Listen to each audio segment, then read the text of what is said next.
What have you been called too much of? A list. Too loud, too political, too emotional, too angry, too fat, too thin, too short, too much makeup, not enough makeup, too ambitious, too omnipotent. My mum always called me omnipotent. So annoying. Yeah, lots of things. Lots of like regulating forces, always trying to kind of usher and shape me into something. Like you feel when you like just about touch the boundary or something, and then someone's like, no, that's too much of this, right? And often it's like you'll bounce from one to the other. So someone will say I'm too loud, and then especially when I'm feeling or have felt like more insecure, I'll then kind of speak much quieter, and then they'll, wait, you're too quiet, you should speak louder, right? Yeah, and this happens. You're like bouncing between other people's expectations constantly. Yeah. And it feels like a squashing rather Yeah. than a expanding. And Yes. Yeah. Do you share some stories about how you felt like you've taken this too much and you've applied it, you've kind of made yourself smaller for these other people, and what happened? And So I think particularly around, I don't even want to call them beliefs, but like around my own kind of convictions, political convictions, social convictions in particular, people's desire for those to be diluted or quieter or expressed in more appropriate settings or expressed in more appropriate language for them, for a long time genuinely made me unsure about whether I was doing the right thing. And I think probably what I do, and I have to really fight against doing this now, is like not taking myself seriously and taking other people's perceptions of me more seriously than I take myself. And I think that's been the biggest like sort of like containing strategy that other people totally not maybe sometimes maliciously, but I think a lot of the time inadvertently people have like collectively done this kind of constraining of me, and it's created self-doubt, and it's created a kind of lack of attention to my own gut and my own sort of like desires and ambitions and feelings and my sense of what's right or wrong. And I think that's really where I have to focus more of my own attention. And I feel like it's been like years and years of like sowing self-doubt to the point where I don't take myself seriously. I take even their throwaway comment, right? Even something they're not even thinking about that much. I'll then in response think about it loads and take it really seriously when they're not even taking that comment that seriously. And like that's the mistake that I'm trying to wean myself like off of. Yeah, brilliant. And can you give like an anecdote of one of these particular like things you've been called too much of? And I'm trying to think about a specific. I don't want to like chat shit about people that I know and love, even though they've annoyed me. So like a small, even trivial example, my ex often used to get like offended when I became excited or passionate about something, and would tell me that I was being too loud and excitable and that I needed to calm down. And I think that for example, I can't remember, we were going out somewhere and I was really excited about the fact we were going out and I was like really hyper, and he kind of was like, oh, like stop, like you're being too excitable, you're too loud, like shh, like I think literally was like shh at me. whoa, like a cat or something. And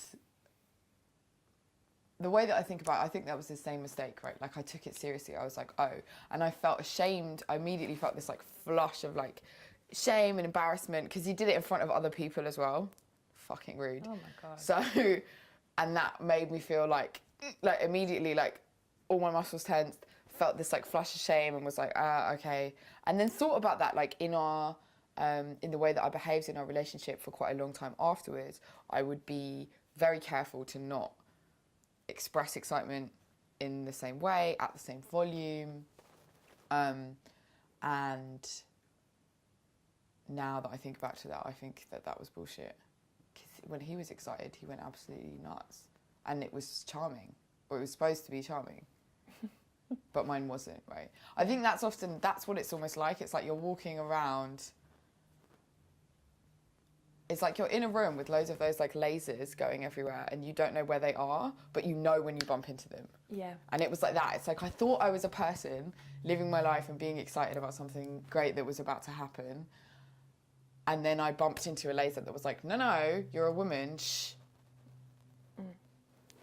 If the roles had been reversed, as often they were, he could have been like rolling around being crazy excited and everyone would have like, some people might have rolled their eyes and been like, ugh, you know, but it was like, oh, that's classic him, like he's so charming and sweet and excitable and he's like a child and everyone loves that. But for me, the rules were different.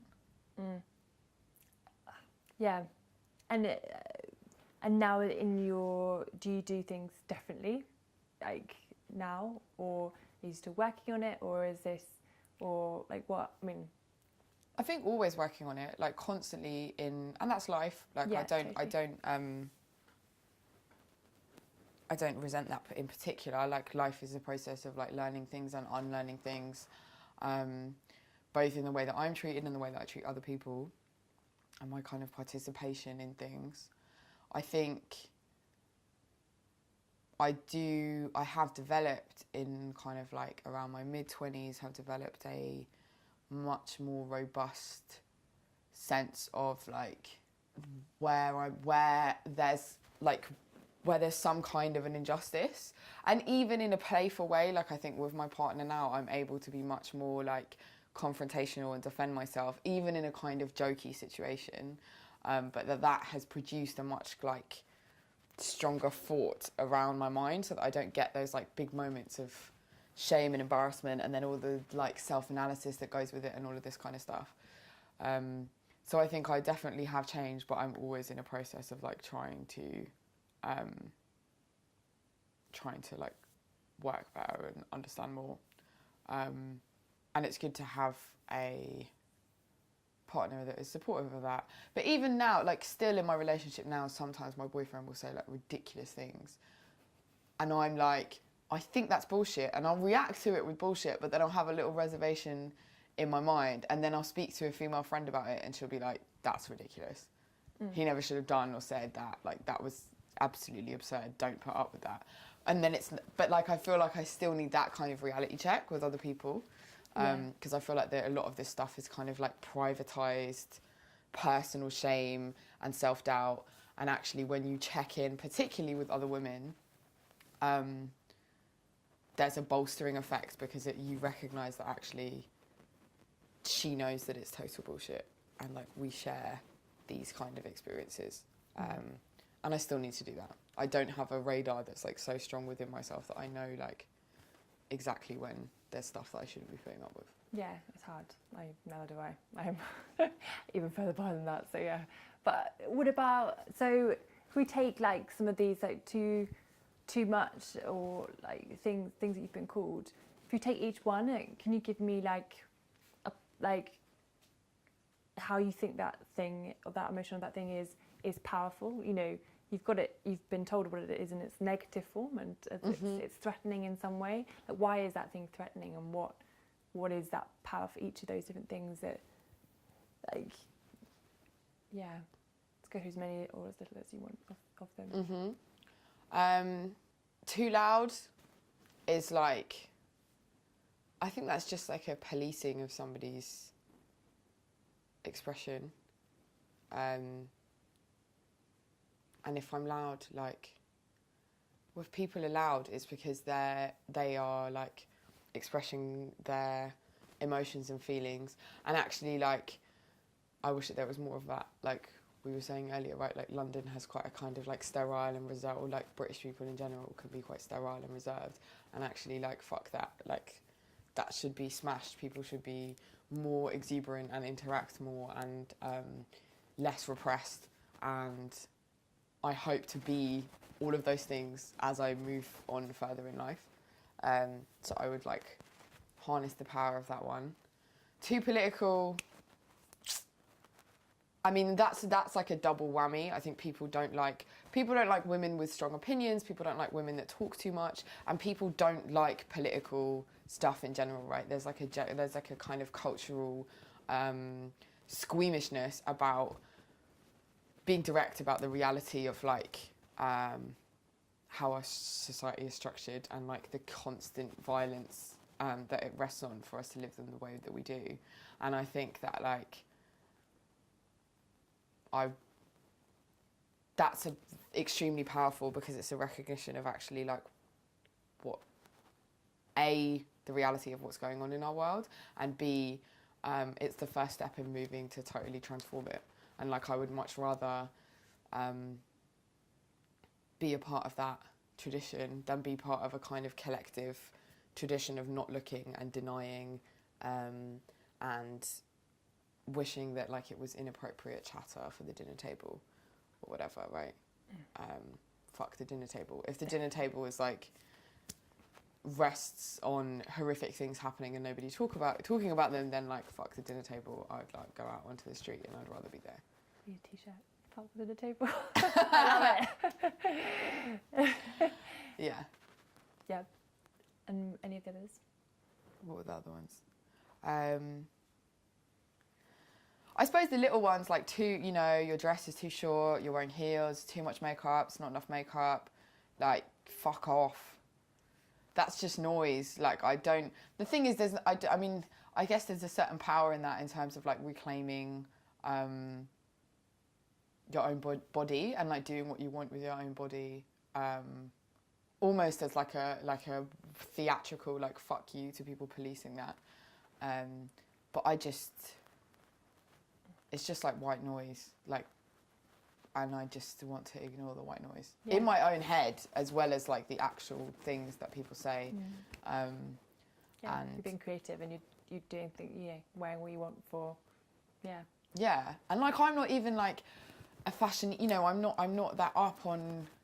I don't even know how to put eyeshadow on, man. Like, I'm not very up on fashion and makeup and stuff like that. You don't have to be as well. Like, that's another thing. That's why women police each other. It's like, oh, yeah, completely. Like, but it's not even something that I hold like particularly dear. But the sheer frequency with which comments on my and other women I know's appearance are like dished out by strangers, colleagues, friends, family. It's like there's just this constant like collective commentary like about the way that people look all the time, and I just want to just erase that white noise out of my head, basically. And I think there's a power in like, I mean, I don't even think I have a handle on that, but I think that there is a power in just being like, well, someone's going to say something, so I may as well just do what I wanted to do in the first place. My dad always says, like, dogs will bark. Yeah, completely. And I think that's how it is with a lot of this stuff, right? You kind of have to remind yourself of that. Like, there's, if people engage with you, if people engage in some kind of criticism with you in like a constructive, caring, meaningful way, then I really, really welcome that. Like, relationships that can be that real, can have that level of honesty, and that people in my life who are that invested in me improving as a person, I love and treasure.